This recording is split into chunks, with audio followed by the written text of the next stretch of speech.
Jumpa lagi bersama kita di Metro Forum. Sudah hadir bersama saya seorang aktivis, seorang politisi, pernah menjadi anggota DPRD Batam, pernah menjadi anggota DPRD Kepri, tetapi tahun ini belum rezeki untuk kembali duduk sebagai anggota DPRD.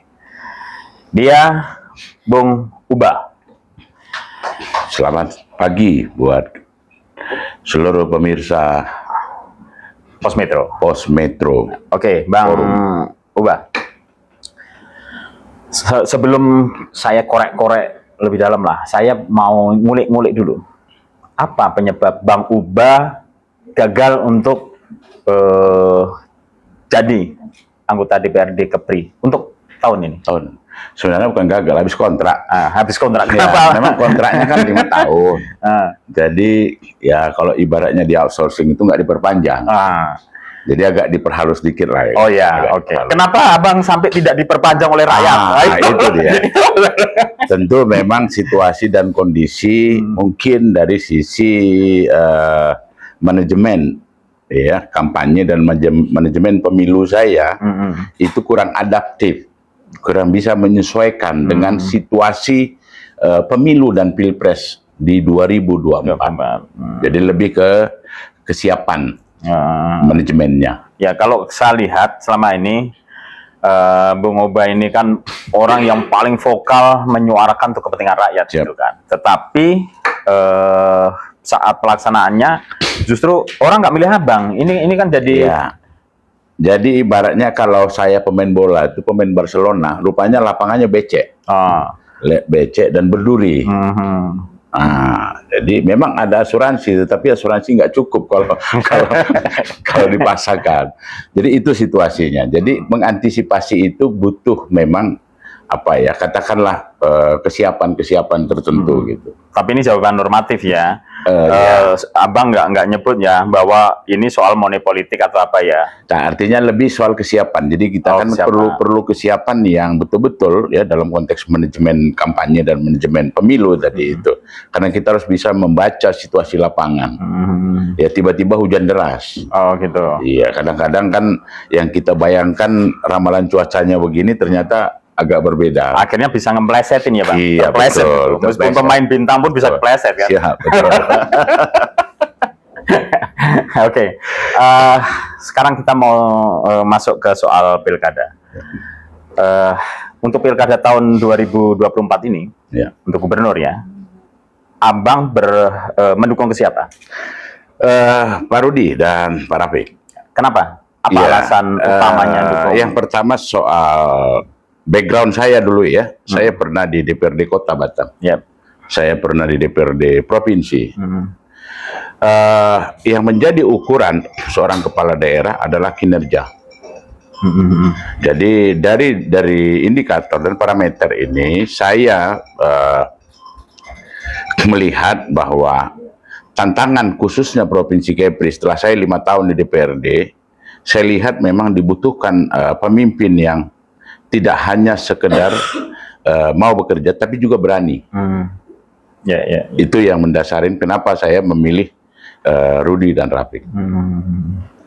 Tapi kalau melihat visi misi Rudi Rafiq ini, seperti apa pandangan Abang? Nah, justru saya berangkat dari visi misi. Jadi kalau kita lihat misalnya dalam debat, ya, pertama itu dari mulai awal saja pembukaan penyampaian visi misi, udah kita lihat bagaimana misalnya Pak Ansar menyampaikan, ya, ibaratnya kalau saya bilang itu semacam berbual-bual.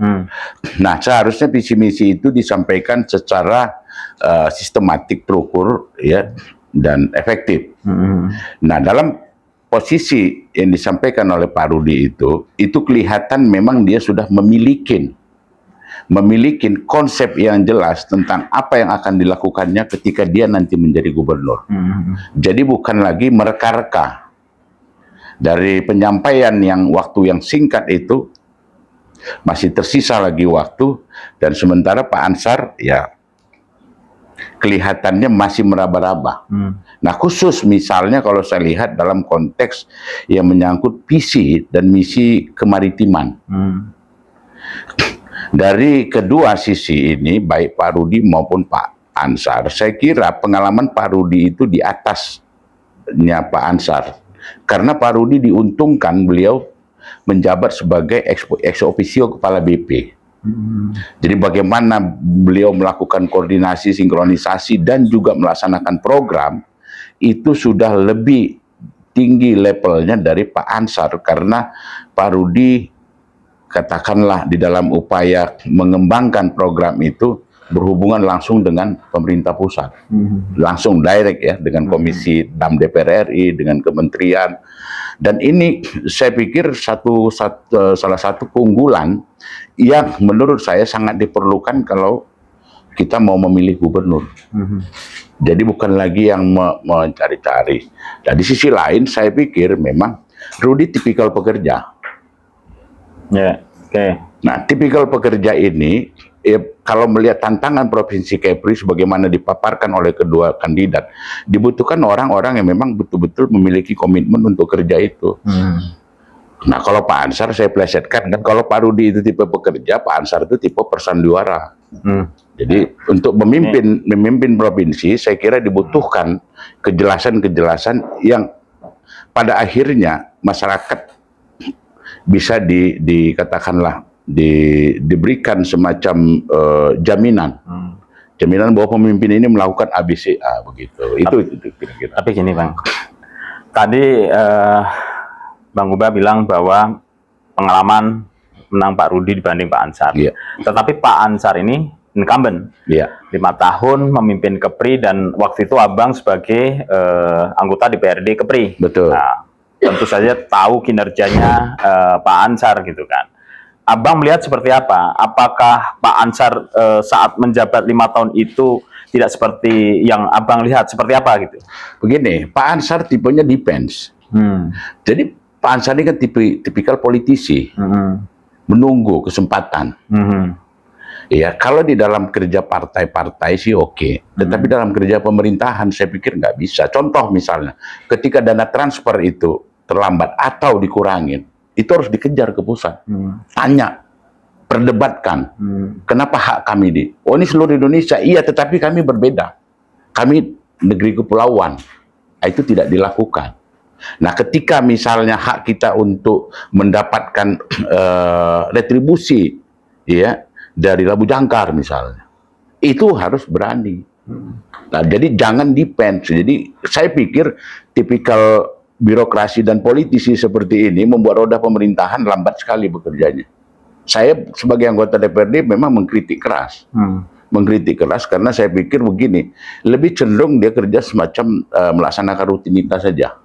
Jadi nggak ada inisiatif untuk ini. Tapi kan gini, Abang sebagai pengontrol waktu itu, melakukan enggak? Ataukah gini, kita nih, bahwa pemerintah itu bukan hanya gubernur saja, tapi DPRD-nya juga. Betul. Soal Labu Jangkar tadi, kenapa DPRD tidak membantu gubernur dalam hal ini untuk maju ke pusat itu, untuk berani bersuara juga? Justru DPRD itu mendorong. DPRD bahkan di samping juga melakukan apa namanya kunjungan untuk ke kementerian dan juga meminta juga dilibatkan. Tetapi memang ini kembali karena decision maker-nya itu adalah gubernur. Pada prinsipnya, kalau saya secara pribadi bahkan saya bilang begini, kalaupun misalnya itu tidak bisa diambil, DPRD itu harus melakukan menyatakan sikap politik. Nah, ini yang sebenarnya kalau dari sisi DPRD, tetapi kembali lagi, buat saya sebenarnya itu tidak debatable. Karena itu sudah dilakukan kajian, bahkan kami pernah ke UII. Udah jumpa dengan guru besar yang menyangkut soal aturan tata negara. Itu clear hak kita, hak daerah. Nah, jadi kalau model-model pemimpin seperti ini, saya pikir yang dirugikan ya masyarakat juga. Karena hak yang sudah harusnya itu bisa untuk modal pembangunan. Nah, apa yang unik kan kemarin itu, makanya saya bilang, ini nggak bisa model-model begini. Justru kita yang dapat retribusi itu, retribusinya tidak dapat, kita diarahkan minjam uang. Nah, waktu itu kan provinsi minjam uang, jadi menggantikan pendapatan dari dan akhirnya defisit kan? Iya, ya itu sekarang. Tapi waktu itu model-model seperti ini saya pikir wah ini penakut betul jadi gubernur. Yang sesuatu. Jadi kalau udah hak itu ya harusnya harus berani lah, iya, bukan hadiah itu memang. Nah, itu. Jadi indikator ini saya pikir karena kita daerah di Kepri ini memang memerlukan terobosan-terobosan yang secara positif, kreatif ya. Tentu itu harus dilakukan oleh orang-orang pemimpin yang berani. Nah, ada hal yang menarik menurut saya. Sekarang kalau kita lihat, hari-hari ini kita baca berita, ya, Presiden Pak Prabowo itu kan meminta agar dihentikan proyek-proyek infrastruktur.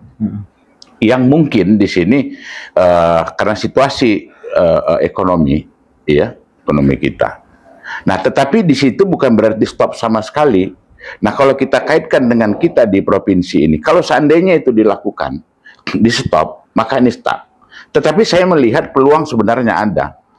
Catatannya, Anda bisa melakukan itu, tapi jangan memberatkan APBD ataupun APBN. Nah, kalau kita lihat compare dua kandidat ini, Pak Rudi dan Pak Ansar, siapa yang punya pengalaman melakukan langkah-langkah yang tidak menggunakan APBD? Untuk infrastruktur? Iya. Dan APBN. Ya Pak Rudi, bandara, pelabuhan, itu kan dengan swasta. Bukan, tapi kan itu kan BP.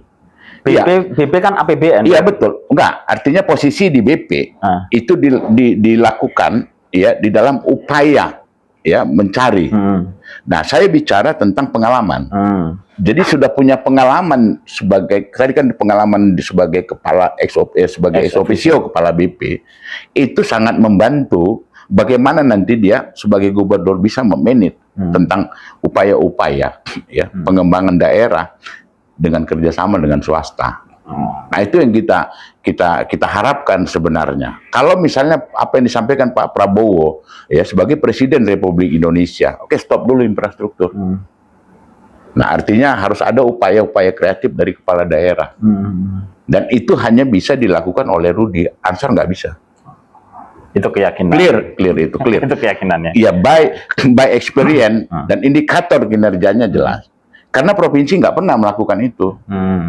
Jadi tidak bisa lagi misalnya, oke nanti kami akan coba, nggak bisa. Jadi kalau misalnya saya mau melakukan A, karena memang saya punya kualifikasi A, jadi bukan nanti saya pelajarin lah Pak, nggak bisa lagi lah. Kan udah belajar, masa 5 tahun dia kemarin gubernur belajar terus, dan nanti 5 tahun lagi belajar lagi ya. Nah, otomatis ini perlu kemampuan adaptasi terhadap pemerintahan Pak Prabowo yang baru. Nah, kalau saya melihat yang bisa untuk kerja ya speed ini, kecepatan, yaitu Pak Rudi. Gitu. Tapi ini Bang, soal ini tipe sandiwara, ini tipe pemberani, itu maksudnya apa? Iya, karena saya lihat misalnya begini, kalau dia hanya dalam konteks rutinitas, iya, terus kita harusnya lebih dari itu. Nah, kenapa saya bilang sandiwara? Contoh misalnya begini. Nah, Pak Ansar kan di dalam beberapa kampanye mengatakan, oh Batam itu APBD-nya besar. Terus ditambah lagi BP. Ya. Kalau saya jadi gubernur, saya harus lebih hebat dari Batam. Jadi bukan excuse. Yang disampaikannya kan excuse supaya kalian memahami situasi saya. Lah, jadi tugas Anda sebagai gubernur apa? Tugas utama kepala daerah itu adalah meningkatkan pendapatan daerah. Itu tugasnya. Bukan membuat alasan bahwa oh nanti APBD Riau lebih besar lagi membanding-bandingkan. Enggak, tugas saya harus bisa lebih hebat dari Batam, harus lebih hebat dari Riau, harus lebih hebat, dan itu kita nggak dengar dari dia. Kan nggak ada upaya-upaya untuk. Nah, di sisi lain tapi memang saya lihat ini karena psikologisnya gitu dia, Bung Arianto. Jadi di provinsi kita tahu bahwa hampir 90% pendapatan daerah itu dari pajak kendaraan bermotor. Pajak kendaraan bermotor ini given, artinya terberi, nggak perlu kerja pun orang datang bayar. Jadi itu secara psikologis mempengaruhi model kerjanya pemerintah provinsi. Nah, harusnya ada upaya-upaya supaya ada katakanlah meningkatkan pendapatan daerah di luar dari yang given ini tadi. Harus ada terobosan. Harus ada terobosan. Nah, itu yang kita lihat. Kalau Pak Rudi, kira-kira menurut Abang, terobosan apa yang akan dilakukan untuk meningkatkan PAD? Karena kalau tidak salah untuk kendaraan kendaraan bermotor itu kan nanti kan mau ditarik untuk Batam gitu kan? Dibagi, jadi ada pembagiannya semua pajak kendaraan. Ya, oke. Nah, apa menurut Abang yang akan dilakukan, terobosan yang dilakukan oleh HMR? Kalau melihat dari programnya Pak Rudi itu, saya pikir kerjasama dengan swasta. Jadi karena anggaran APBD terbatas, tetapi kan banyak kesempatan Pak Rudi mengatakan bahwa stimulus ekonomi ini penting. Jadi kalau kita mau bicara tentang pembangunan segala macam, anggaran nggak ada juga nggak bisa. Tapi bagaimana supaya mendorong? Misalnya programnya tentang Tanjung Pinang. Ya, Tanjung Pinang harus didorong, terutama dari infrastruktur. Kenapa? Supaya ekonomi bergerak, pariwisata meningkat. Nah, dari situ perputaran akan ini. Tetapi kan investor juga akan melihat kalau dia misalnya mau investasi, ini balik nggak modal. Maka harus ada sebuah konsep yang betul-betul bisa dipahamin oleh dunia investasi. Jadi bukan konsep abu-abu gitu, iya dan tidak. Nah, kalau Pak Rudi saya lihat karena pengalamannya ex officio ya, tentu itu sangat membantu tentang kepastian tadi itu. Nah, kalau politisi kan antara iya dan tidak juga. Ngomong hari ini ya besok iya kalau dilaksanakan. Tapi kan dua-duanya politisi. Berbeda. Pak Rudi itu terpaksa politisi karena harus berpartai. Ya. Nah, kalau kita lihat dari sisi kinerjanya kan nampak sekali. Kalau politisi dia kan dia lebih fleksibel dalam soal kinerja ini. Tapi kan dia enggak. Dia misalnya contoh aja gini.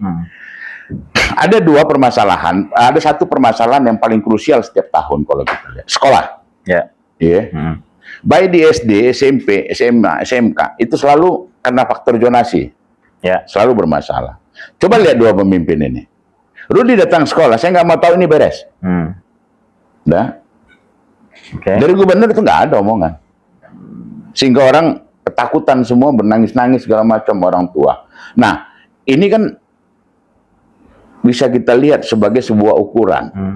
Kalau politisi, kalau Rudi politisi dia nggak lakukan itu, dia tunggu aja. Tapi Bang, kebijakan seperti itu tidak semua masyarakat bagus, terutama untuk sekolah swasta.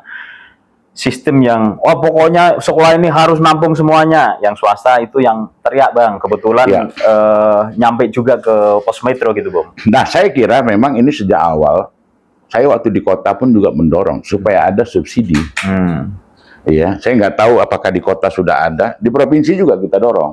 Supaya jadi nggak boleh sekolah swasta itu mati. Nah, apa yang disubsidi? Misalnya gini, jadi ini studi kita di Bandung. Jadi siswa sekolah di negeri sama di swasta sama. Jadi di swasta dia nggak takut dia bayar karena pemerintah yang bayar uang sekolahnya. Nah, ini yang kita harapkan, tapi tentu dengan ukuran-ukuran yang jelas. Tak mungkin juga sekolah-sekolah mahal dilakukan. Nah, itu soal bagaimana pemerintah daerah dan DPRD-nya. Itu saya kira. Oke, kita kembali lagi tadi soal linear Prabowo dengan calon pemimpin KEPRI itu yang, tapi faktanya pengusung partainya Prabowo atau Prabowo itu menghendaki Ansar gitu. Bukan Pak Rudi. Nah, seperti apa menurut Abang? Iya, jadi ini menarik. Karena apa? Karena kalau saya membaca tentang konstelasi politik nasional, khususnya Pak Prabowo ini mau kerja speednya cepat. Speednya cepat. Ya. Kemudian mau pemimpin-pemimpin di daerah itu yang bisa menerjemahkan program-programnya secara efektif dan efisien. Tetapi kalau kita lihat kondisi hari ini, ya sebenarnya yang bisa menerjemahkan itu programnya Pak Prabowo ya Pak Rudi. Ya, dengan eksekusi yang cepat, dengan program yang jelas, terukur dan semua bisa dipertanggungjawabkan gitu Pak Rudi. Tetapi ini dilema berorganisasi. Ibaratnya pemain sepak bola seperti saya bilang, misalnya ya saya sebagai pelatih misalnya di Barcelona, yang saya harapkan pemain di klub lain, tapi saya nggak bisa ambil karena terikat kontrak. Tetapi dalam konteks ini, saya pikir siapapun kepala daerah yang terpilih, dia kan harus loyal ke presiden. Nah, presiden loyal ke undang-undang. Jadi nggak ada istilahnya, contoh misalnya Pak Ansar itu gubernur KEPRI, orang Golkar. Terus Menko perekonomian Pak Hartanto waktu itu, ya, yang juga ketua Golkar, juga nggak bisa buat apa-apa. Paling tidak bisa kita lihat indikatornya apa, bantuan pusat, ya, dana bagi hasil atau apa itu, ataupun memang semua udah diatur. Tapi ada banyak celah-celah yang bisa melalui lobby-lobby bisa membantu, juga nggak ada juga. Jadi nggak ada artinya misalnya saya kenal si A misalnya ini karena partai ini terus menjamin kinerja saya baik, nggak juga. Jadi saya pikir memang ini kalau kita berbicara tentang program, tentang bagaimana pemerintah ini bisa berjalan secara efektif dan betul-betul bisa memberi jaminan kepada masyarakat, ya memang harus gubernur yang bisa bekerja. Itu saya pikir. Bekerja dan berani. Berani, harus punya keberanian. Oke.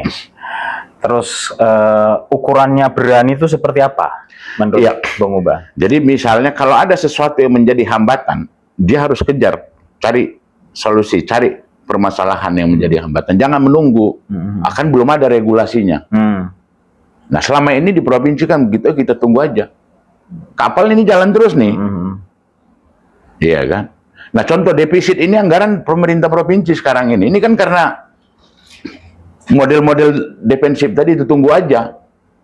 Nah kalau saya kejar itu. Kalau nabrak apa nggak bahaya? Nggak ada yang ditabrak. Kalau belum ada payung hukumnya misalnya. Nggak, jadi gini, itu kan sudah tahu kita bahwa ini situasinya begini. Nah saya harus proaktif, harus saya kejar. Saya kejar. Contoh misalnya begini, kalau kita bandingkan ya, semua daerah itu berbeda-beda persetujuan ataupun misalnya koreksi dari Depdagri. Misalnya gini, daerah mengajukan RA, rancangan APBD. Ya. Langsung ke Depdagri.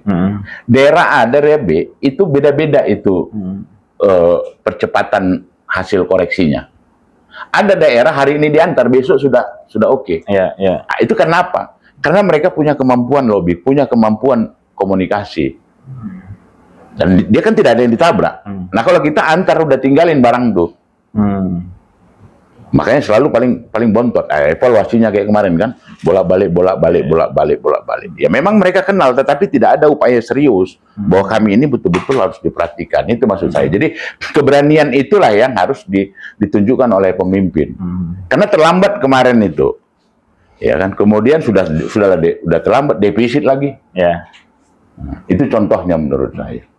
Oke, untuk Pak Rudi nih, kan kita tidak bisa membandingkan karena sekarang dia pegang Batam. Ini Kepri itu kan tidak hanya sebatam gitu kan. Ini luas dan daerahnya cukup jauh lah untuk transportasi. Nah, bagaimana nanti kemampuan, apakah mampu Pak Rudi nanti saat memimpin Kepri ini bisa menjadikan daerah-daerah lain itu seperti Batam gitu. Seperti Batam kan ekspektasi masyarakat itu kan orang daerah Lingga datang ke sini nengok, Batam mantep. Mampu nggak nanti menjadikan daerah-daerah itu seperti Batam? Saya kira dalam waktu cepat mungkin nggak bisa. Tetapi dalam konteks kerangka kerjanya, saya kira bisa. Nah sekarang kan posisi gubernur itu sebagai perpanjangan tangan pemerintah pusat. Nah tentu yang menjadi harapan bagaimana posisi sentral gubernur bisa menjadi semacam fasilitator yang mendorong pembangunan untuk disampaikan ataupun menyampaikan hal-hal ini ke pemerintah pusat. Tentu begini, pemerintah pusat ini kan jadi ibaratnya gini, kalau kita pergi ke Bappenas itu berdebat. Nah orang kalau nggak ngerti apa yang mau didebat, saya kira posisi Pak Rudi yang sudah berhadapan-hadapan misalnya dengan DPR RI, sudah berhadapan-hadapan dengan kementerian dan berdebat dalam proses anggaran dan juga program dan anggaran, tentu ini menjadi modal menurut saya. Jadi nggak semua, misalnya kalau dia mengajukan, nah ke Bappenas itu kan ditanya, lu mau bikin apa? Sama kayak kita di daerah. Saya di DPRD misalnya. Lah ini Anda bikin program ini untuk apa? Apa yang mau dicapai? Apa begini? Kalau misalnya dinasnya nggak mampu, ya udah coret aja. Nah, tetapi kan kalau kita coret itu artinya apa? Menunjukkan memang dia hanya ngarang-ngarang saja. Maka pemimpinnya itu harus memang betul-betul mampu menjabarkan itu secara konkret. Nah, inilah menjadi modal menurut saya. Dengan pengalaman sebagai ex officio, lebih cepat dia dalam proses membuat semacam kerangka kerja dalam upaya mendorong pembangunan di masing-masing daerah. Itu. Tapi ini Bung Ubah, berat enggak melawan incumbent yang sudah 5 tahun berkuasa di Kepri ini. Iya. Menurut Abang? Kalau berdasarkan indikator kinerja, enggak sih menurut saya. Iya. Kita akuin beberapa hal dari Pak Ansar itu banyak yang baik. Misalnya kita lihat ada beberapa program tentang rumah singgah, ya kita akuin. Terus baik yang di Batam, di Jakarta, karena saya di Komisi 4. Oh iya, iya. Iya. Tapi di sisi yang lain saya pikir secara kinerja yaitu sih biasa-biasa saja, hanya rutinitas saja. Apa terobosan-terobosan misalnya yang membuat dia menjadi lebih istimewa sebagai incumbent. Banyak incumbent juga nggak ada prestasi. Ya, kalau menurut saya memang tidak ada prestasinya Pak Ansar sebagai yang 5 tahun loh di DPRD ya. Iya. Ini bisa dipertanggungjawabkan. Bertanggungjawabkan. Kalau misalnya kita lihat catatan-catatan misalnya notulen rapat di DPRD, mungkin saya yang paling keras. Nah, itu saya sebagai anggota DPRD. Makanya itu yang menjadi dasar kenapa saya bilang kita nggak perlu, kita harus ganti gubernur. Kalau begini nggak bisa maju, nggak bisa. Kepri nggak akan bisa maju. Kita ambil contoh Tanjung Pinang itu, ya. Kita tahu apa yang dibangun flyover. Flyover itu apa? Kan untuk mempercantik saja. Tapi kami kemarin lewat Bang, ya. Itu bisa cepat Bang, kami ke Dompa. Iya saya tahu, memang ya udah pasti, memang tugas fungsinya. Tetapi kalau kita lihat dari skala prioritas misalnya, ya kan. Tapi ingat itu kan pakai uang utang kemarin. Uang utang? Iyalah, dari PT SMI itu. Udah dibayar belum itu? Nah, udah lunas lah 2 tahun kemarin. Tapi ingat, utang itu kan pajak rakyat yang membayar. Iya, iya. Nah, harusnya flyover itu tidak digunakan dari APBD. Terus dari mana? Ya APBN lah. Oh. Cari ke yang swasta atau apa begitu. Tapi kalau swasta mungkin tidak ya, tapi dari APBN lah. Masa uang APBD pakai yang begitu tuh. Ya kalau saya gubernur ya nggak mau lah saya. Mendingan APBD itu, uang itu saya gunakan untuk kepentingan langsung masyarakat. Ya, untuk bantu usaha kecil atau apa begitu kan. Iya. Nah, contoh, misalnya seperti di sini ya, diuntungkan ada BP misalnya kan. Tapi kalau APBD yang biaya kan, ya nggak sanggup lah. Flyover yang di Simpang Jam. Kan ada 2 nih. Iya. Kita. Depan UIB itu kan ada juga flyover. Yang kalau APBD kan nggak sanggup. Ya. Nah, diuntungkan karena ada BP misalnya kan. Tapi kita harapkan model-model itulah nanti yang akan dilakukan oleh Pak Rudi. Jadi tidak membebanin anggaran daerah. Nah, kalau menurut Abang nih, strategi apa yang akan dilakukan oleh Pak Rudi untuk menarik investasi bisa masuk ke Kepri? Iya, saya pikir soal trust dulu ya, soal trust. Jadi soal kepastian hukum juga, itu satu. Nah, kedua, saya pikir dengan pengalaman beliau sebagai ex officio, kemudian dengan program-program yang memang memungkinkan kita bisa bersaing, karena kita kan diunggulkan karena letak geografis. Orang mau invest kemari juga kan, katakanlah kalau hubnya Singapura pun kan dekat sekali. Ya, ibaratnya kalaupun jualan, ibaratnya kita nih ada hotel mewah begitu, kita jual lontong aja di sampingnya itu, misalnya seperti itu, buka warung lah misalnya kan. Orang kan semua nggak makan di hotel bintang 5. Ada juga yang makan di menengah ke bawah pasar itu. Nah, mungkin kita dalam posisi strategi seperti itu bisa. Saya pikir banyak yang bisa dijual dari Kepri ini. Tapi yang Abang sampaikan tadi, ini sepertinya hanya masih masalah di darat nih. Padahal Kepri itu kan 96% laut nih. Nah, potensi laut ini kayaknya, apakah Pak Rudi nanti kalau jadi, ini juga akan dieksploitasi atau seperti apa? Saya pikir harus dikembangkan. Jadi pengalaman sebagai ex officio itu saya yakin itu bisa menjadi modal kuat. Nah, yang penting kita ingat sekarang, ini jadi catatan. Kita 96% itu lautan. Tapi ini unik. Lebih besar pendapatan retribusi parkir darat di Kota Batam dibanding 96% lautan yang kita punya. 12 mil yang menjadi kewenangan daerah yang dikelola provinsi itu tak bisa dimanfaatkan. Nah, saya yakin Pak Rudi tahu itu. Karena beliau sebagai ex officio kepala BP itu paham betul bagaimana dia mengembangkan potensi itu. Dan saya yakin betul Pak Rudi pasti mampu. Karena jam terbangnya sudah ada, mengelola Batu Ampar pelabuhan, mengelola yang tadinya juga beberapa wilayah Labu Jangkar juga kan di handle oleh BP. Nah, tentu beliau udah lebih paham. Kalau Pak Ansar saya pikir memang nggak paham sama sekali. Nggak. Ya faktanya nggak ada pendapatan daerah. Kalau kita lihat bedah itu APBD, memang nggak ada. Nah artinya buat saya memang nggak paham, bukan nggak mampu ya. Kalau nggak paham, gimana dia mau kerja? Ya, nanti kami akan hadirkan. Sebenarnya menarik saat misalnya Bang Uba sama dari timnya Pak Ansar gitu kan. Ya, ini jadi kan ada perimbangan. Ya, karena silakan. Tapi gini kan saya kan melihat begini. Saya melihatnya begini kan, bertanya kenapa saya pilih Rudi? Karena saya kan juga saya di DPRD anggota Badan Anggaran. Ya. Jadi kadang-kadang saya pelototin di mana Len. Kan ibaratnya kalau kita ini seharusnya saya kan kalau udah pensiunan anggota DPRD ini jadi bajak laut kan, bukan jadi lintah darat. Karena wilayah kita wilayah laut kan. Kalau lihat itu pelototin mana nih pendapatan? Nggak ada sama sekali. Padahal kita di Undang-Undang 23 ya, pemerintahan daerah itu jelas 12 mil wilayah kita itu harusnya mampu kita kelola. Loh ini masa lepas begitu saja. Padahal, nah terakhir kami ya saya masih ingat rapat anggaran. Kita rapat itu tentang pendapatan. Saya dengan Kadisub tanya, Pak Kadisub coba jelaskan dulu positioning ya laut kita dengan Singapura terkait dengan Labu Jangkar, bumi dan langit.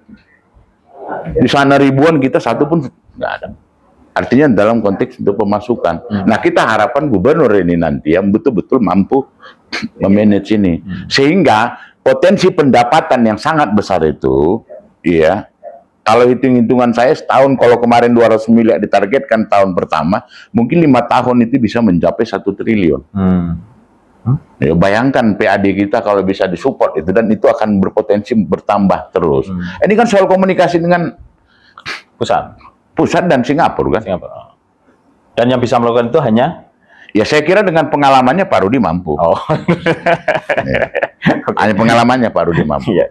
Nah kalau ini. Bagaimana Anda yakin bahwa Rudi Rafiq lah pilihan pilihan rakyat yang mestinya harus menjadi gubernur? Ya. Seyakin apa? Bagaimana Anda meyakinkan? Ya, begini, tentu ini soal meyakinkan ya diupayakan ya. Tetapi begini, pembangunan ini kan harus terus berjalan. Ya, melihat tantangan Provinsi Kepri dan juga analisis tentang situasi dan kondisi di Provinsi Kepri yang baik itu dalam konteks rentang kendali hubungan antara satu daerah dan yang lain. Saya kira memang harus ada keseriusan yang betul-betul berdasarkan program yang terukur yang bisa menjamin agar masyarakat itu mendapatkan manfaat pembangunan.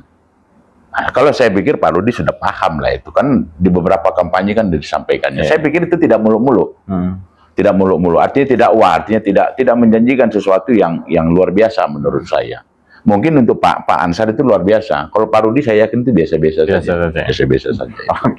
Nah, terakhir closing statement dari Abang. Apa kita bicara secara objektif bahwa sebagai anggota DPRD 5 tahun, tentu saya melihat ya, misalnya bagaimana kesenjangan antara satu daerah, ya daerah di kabupaten kota, Lingga, Natuna, memang mereka harus mendapat prioritas.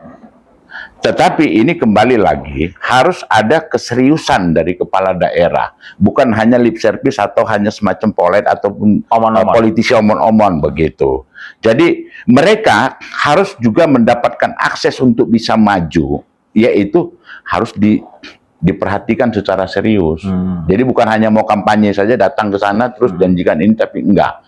Nah menurut saya ini harus, karena ini juga dalam konteks kampanye kemarin debat itu yang inklusif, jadi yang berkeadilan. Saya salah satu misalnya tentang kualitas pendidikan. Ya, ini menjadi PR tentunya. Bagaimana lulusan SMA di Lingga, SMA di Natuna, SMA di Anambas, ya di Karimun, daerah-daerah perbatasan misalnya, itu bisa mendekatin ya yang di Batam misalnya. Jadi ini salah satu contoh kecil. Nah, yang menurut saya ini harusnya menjadi prioritas juga, di samping juga menciptakan lapangan kerja. Nah, dalam situasi-situasi seperti ini, kalau kita compare misalnya pengalaman, tentu ini kembali lagi ke pengalaman dari kedua kandidat tersebut. Saya lihat Pak Rudi lebih mampu bisa dia melakukan terobosan-terobosan sehingga kesenjangan-kesenjangan tadi itu bisa diatasi. Itu saya kira. Mulai dari pendidikan, ekonomi, ya, kesehatan juga. Kesehatan. Hampir semua aspek lah ya, karena itu memang menjadi tanggung jawab. Nah, kemudian soal koordinasi. Contoh misalnya begini. Kan gubernur itu kan fungsinya koordinasi. Nih, kalau dia nggak ngerti apa yang mau dikoordinasikannya. Iya kan? Nah, saya berharap tentunya gubernurnya yang betul mengerti. Tentu dengan background pengalamannya bagaimana. Nah, jadi nggak lagi meraba-raba lagi nanti apa yang mau dilakukan, apa yang mau disampaikan ke pemerintah pusat. Nah, terus untuk mendorong daerah, kalau dia juga nggak punya background, nggak punya pengalaman, apa yang mau dikomunikasikan. Makanya kayak gini kita lihat kan, Natuna misalnya, itu saya salut sama bupatinya terus-menerus kejar ke pusat. Ya, gubernur pun tak tahu tuh. Ya kan saya tanya, ada support enggak? Ya boro-boro support, tahu aja enggak.